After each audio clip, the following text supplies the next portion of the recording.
kahon ang pipiliin mo? Yung siguro dito na lang, sa tapat ko. Bakit ayaw mo nitong isa? O, dito na lang. Sure ka na, ito na muna. O, sige, ito na lang. Okay, alright.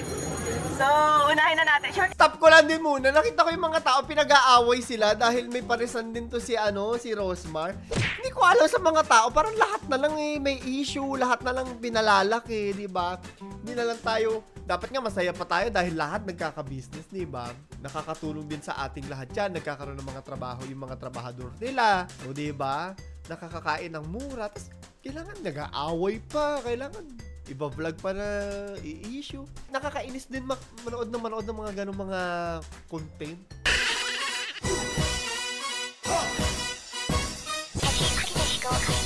Kamusta, Thirdies? Ayan, magre-react tayo ngayon kay Diwata at saka kay Rosmar. Apparently, nakita ko na yung video Part of the video. Binigyan siya ng apparently 5 million na halaga ng mga bagay-bagay. Which is kinatuwa nitong si Diwata. Alam mo yung pinanood ko, halos maiyak-iyak ako kasi sobrang deserve talaga ni Pares, ni Diwata, no?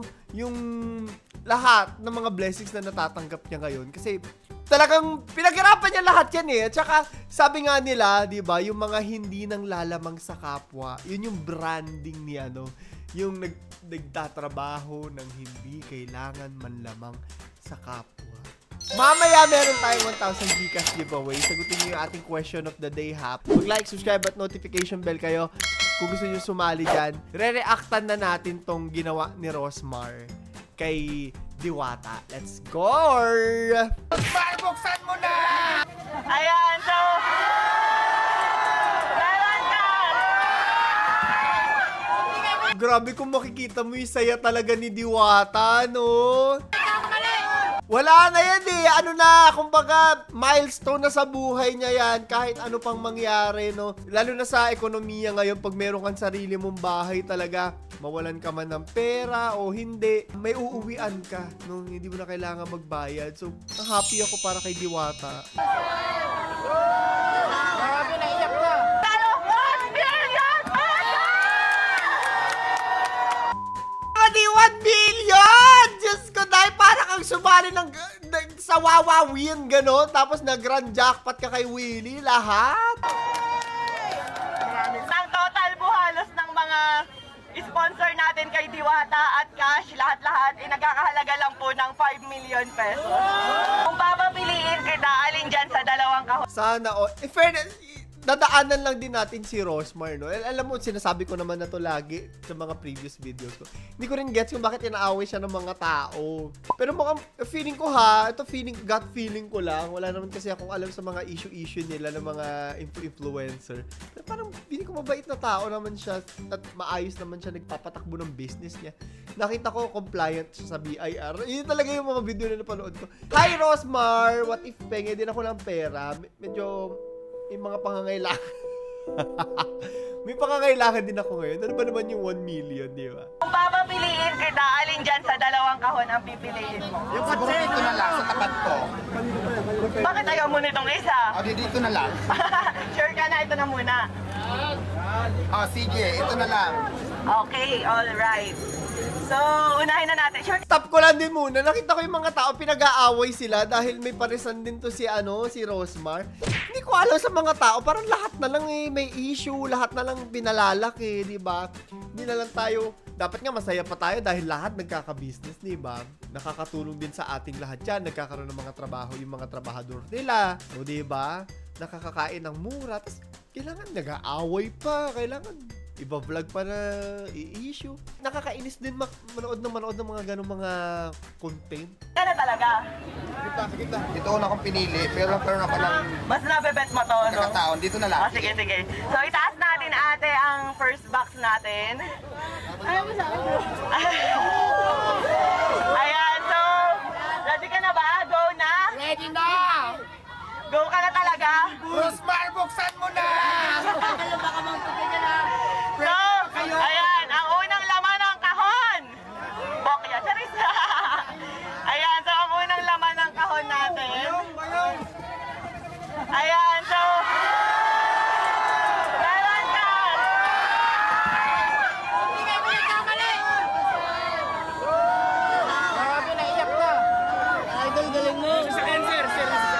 masasabi ko lang, deserve. Sobrang deserve. Sobrang deserve talaga. Ayan, so para may pahingahan siya dito and at the same time, sinalagyan ko na rin po yan ng aircon.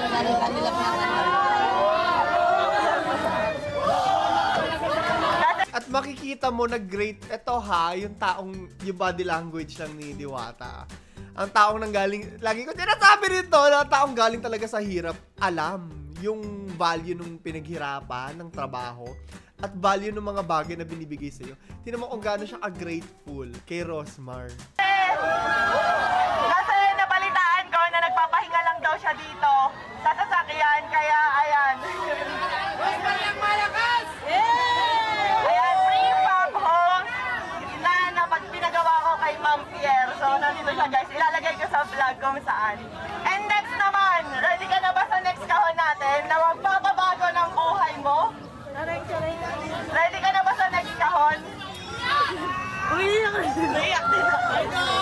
Ready ka na ba sa next kahon? Iiyak nyo lang yan. Deserve nyo lahat ng emosyon na yan. Go! Tignan ko yung bahay na pangarap ko. Ready ka na ba sa next kahon natin? Ayan, pakitaas nga lang, Syra. So, ayan. Ito na yung next natin na kahon. Ayan. Ito na yung iyak kasi ako, guys. So, ayan. 100,000. Wait lang.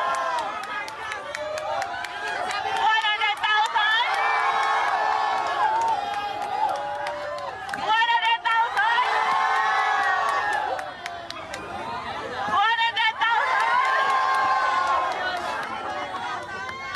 Tuwa si Alvin, no? 100,000. Meron pa ba? Tingin niyo meron pa? 100,000? 1 million! 100,000!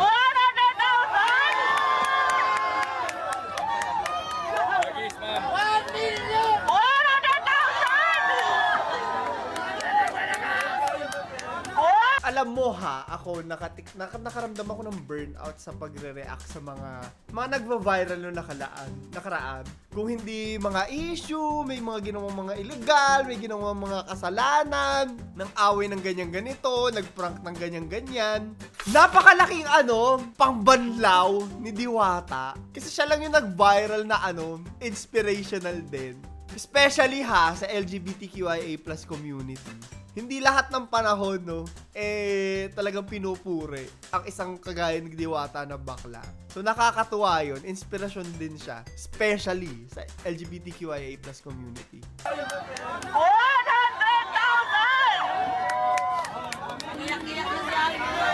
Total of 1 million pesos! Ito lang masasabi ko. Ngayon may pera na si Diwata. Pag-isipan mo maigi kung saan mo gagastusin. Yun lang. Caution lang. Kasi, mahirap yung pag first time mo talagang magkaroon ng maraming pera. Ito masasabi ko din, na hindi mo rin alam kung paano mag-handle. Especially, hindi ka naman lumaki na maraming pera. Naiintindihan niyo ba ako? Kailangan talaga tinuturo yung financial management. Salamat, madam. Na-surprise ako sa nagulat talaga dahil dito. Nabago na ko yung buhay. Talaga ko pala sa lahat ko. Maraming salamat po sa blessing. Na-appreciate ko po lahat yan. So, ayan guys, gusto ko Thankful siya, no? Yun talaga yung knee-jerk reaction ay magpasalamat sa nagbigay. Wala, ang sarap magbigay sa wala akong bibigay kay kay Diwata, pero ang sarap magbigay nung ganun ka-grateful. Gusto ko magpasalamat sa Kasi Asia Fit Asia Prime Philippines para sa 200,000, FSG Soap Manufacturing 100,000, IMI Cosmetic Manufacturing 100,000, sa Lechon de las PSP Armin 100,000, at syempre sa Shift International 500,000. Natatakot ako, baka mamaya biglang may malaksak kay Diwata dito. Teka, ang open masyado. Sana umayos din yung security ni Diwata, no? Parang hindi na safe yung sobrang dami ng tao. Alam naman natin yung mga nangyayari sa mga ganito, nung mga nakaraan, di ba? May mga kwentong. Sana, pigpitan nila yung security na dyan. At hindi lang yan. Meron pang ibibigay kay ni Diwata na worth 1 million Shift International product na pwede niyang itinda dito para instant cash. Maraming salamat po, naiyak po ako, sobrang saya ko kasi pangarap ko talaga magkaroon ng bahay. Tapos hindi lang bahay yung binigay mo madam, may pera pa. So maraming salamat po. Mababago na po talaga yung buhay ko. Thank you so much. Kaya ang sinasabi ko, kaya lagi ko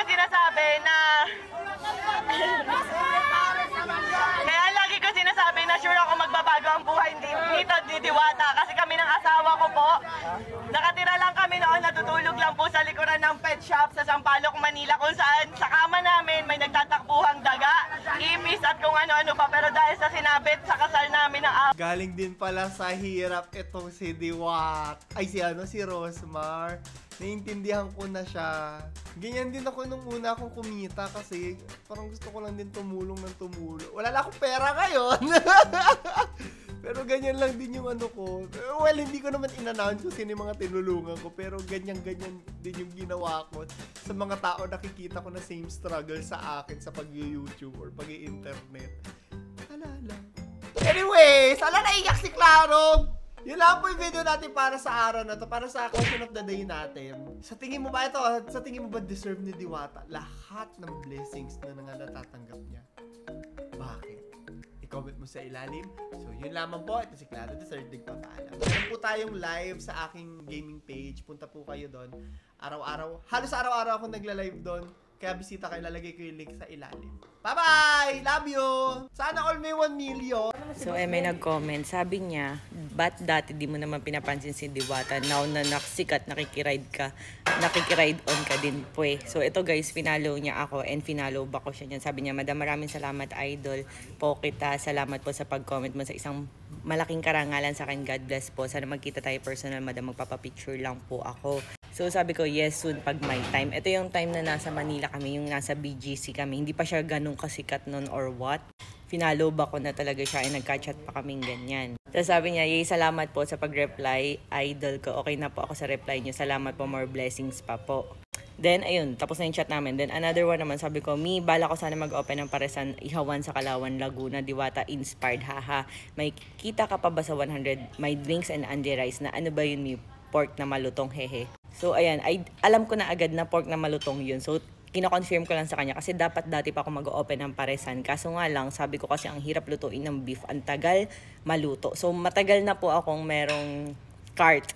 Yung stainless cart na pinagawa ko pa nung may Rosmar's Cage Restaurant pa. Siguro mga 2 years ago na ganun. Kaso hindi ko siya pinush dahil nga naisip ko na ang hirap palambutin ng beef. Yun. Tapos hindi ko na siya na-push. Natambak na lang namin yung stainless cart na yun, which is ngayon pinapadala ko kay Papa sa Laguna yung cart kasi nga gagamitin na namin finally. So sabi niya, pork po na malutong, Madam. Konti lang kita ko, Madam. Basta nakatulong sa kapwa, masaya na po ako. Sige po, ma'am. Gusto niyo mag-open, Madam? Hehe. Sabi niya ganun. So, at first, syempre, Diwata inspired nga yung akin. Kaya nga, ginamit ko rin is pork. Which is, sabi ko nga, madaling lutuin. Ganyan, kaya go na. So, parang sabaw pork, tas prito lang na pork, and prito na chicharon bulaklak. And yes, oo, yung 100 pesos na may drinks, tas only rice and only sabaw is inspired ko talaga kay Diwata. Pero syempre magkaiba kami ng timpla dahil di ko naman tinanong yung recipe niya. Pero yung parang idea, yes. And saka, alam nyo guys, may mga nagko-comment na bakit daw ganto ganyan. Unang-una, hindi naman po ako sa Pasay or hindi ko naman tinapatan si Diwata dun sa kanyang pwesto, diba? Sa totoo nga lang, gusto ko talaga siyang i-visit dun dahil gusto ko talaga matikman yung kanyang pares. And para sa akin, alam nyo, pag business-minded kayo, talagang lahat ng alam nyo in-demand or patok, talagang papatusin nyo. Talagang kumbaga pag nagka-idea kayo na, wow, papatok to, kikita to, talagang ipupush nyo agad yan kung business-minded kayong tao. And sabi nga, ang layo-layo po ng Kalawan, Laguna, saka ng Tagaytay sa paresan ni Diwata na nasa Pasay. And syempre, Diwata is Diwata pa rin, no? Ayan. So, sabihin nyo naman na gaya-gaya, wala namang problema, totoo naman, na-inspired naman talaga ako sa kanya. Pero ang kagandahan is hindi ako nang bash or hindi ko siya hinila pababa. Or hindi ako nainggit. Na ano ko, na-inspired. Ganun dapat. So, ayun.